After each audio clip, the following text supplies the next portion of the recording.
Piles और बवासीर जो आपने सुना होगा, भगंदर बवासीर, तो हमारे बवासीर की भी दवाई आपके पास है? हमारे पास हम बिना ऑपरेशन के या जिनके ऑपरेशन हो चुके हैं और वो ठीक नहीं हुए हैं ऑपरेशन के बाद भी, हम उनको भी ठीक कर रहे हैं। पर बवासीर में मैंने सुना है कि कुछ दाने वाला बवासीर भी होता है। हाँ, उसको हेमरेज, मस्से वाला बवासीर। हाँ, मस्से वाला जी, जो मस्से होते हैं, इसमें दो तरीके की बवासीर होती है, एक ब्लडिंग जो खूनी होती है और एक होती है जो मवाद वाली होती है, जिसे पश वाली बोल देते हैं। हमारे पास दोनों की समस्याएं, और जो हेमरेड्स होते हैं जिनको बोलते हैं मस्से होना, वो उसी के साथ एक अलग प्रारूप बनता है, हमारे पास उसका भी ट्रीटमेंट होता है। हम बिना ऑपरेशन के ही ठीक कर लेते हैं बवासीर को भी। और अगर 4th ग्रेड की भी बवासीर या भगंदर भी कन्वर्ट होती है, हम उसका भी सॉल्यूशन हमारे पास है। तो ये सारी दवाइयाँ आप खुद बनाते हैं? हाँ जी। तो आप ये दवाइयाँ किस आधार पर बनाते हैं? आपको ये किसने बताया कि ये मात्रा इतनी, ये मात्रा इतनी, ये लेना है, ये नहीं लेना? ये किसने आपको, आपके पिताजी ने बताया या वैदिक परंपरा को पढ़ के उसको फॉलो किया? नहीं महाराज जी, मैं बता देता हूँ।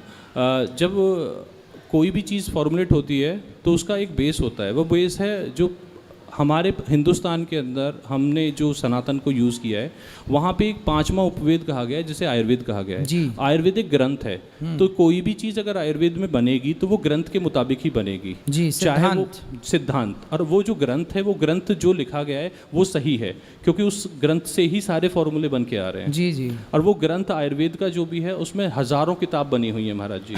और जो 1000 किताब बनी हुई हैं, उन्हीं के बेसिस पे ही कॉलेजों के अंदर पढ़ाई होती है। उन्हीं के अंदर कॉलेजों से जो बच्चे बाहर निकलते हैं वही उसके ऊपर शोध करते हैं। उन्हीं के बेसिस पे फैक्ट्रियां बनती हैं। उन्हीं के बेसिस पे जो अधिकारी बैठे होते हैं, उसी के बेसिस पे अप्रूवल आती है।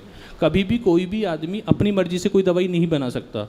दवाई बनाने के लिए जो एक संस्था गवर्नमेंट ने दी हुई है, उसे आयुष डिपार्टमेंट कहा गया है। तो आपने जो दवाइयाँ बनाई वो आयुष डिपार्टमेंट ने चेक की? जो हम दवाई बनाते हैं, उनके जो फॉर्मूले होते हैं, पहले तो वो आयुष डिपार्टमेंट ऑडिट करता है। ऑडिट करने के बाद उस पर मोहर लगाता है। मोहर लगाने के बाद हमारी फैक्ट्रियों पे अलाव आती है, फिर हम उसको बनाते हैं, फिर उसके टेस्ट रिपोर्ट बनाते हैं, और टेस्ट रिपोर्ट बनाने के बाद फिर डिपार्टमेंट को उसकी सबमिशन होती है जी। उसके बाद फैक्ट्रियों से माल बाहर आता है हमारा। मतलब सरकार की नज़र रहती है कि आप जो बना रहे हैं वो जी सही है? महाराज जी, सरकार की नज़र के साथ साथ कुछ ऐसे एक्सपर्ट होते हैं जिनके लाइसेंस उसमें साथ लगाने पड़ते हैं जी। जैसे अभी आयुष की ही अप्रूवल के साथ केमिस्ट होते हैं, जो इस काम को, जो वैद्य होते हैं उन्हें केमिस्ट का ही दर्जा दिया जाता है आयुर्वेद के अंदर। तो उनकी देखरेख और उनकी नज़र के साथ ही वो सारी चीज़ों पे काम किया जाता है, और उसके बाद ही उसका फॉर्मुलेशन किया जाता है।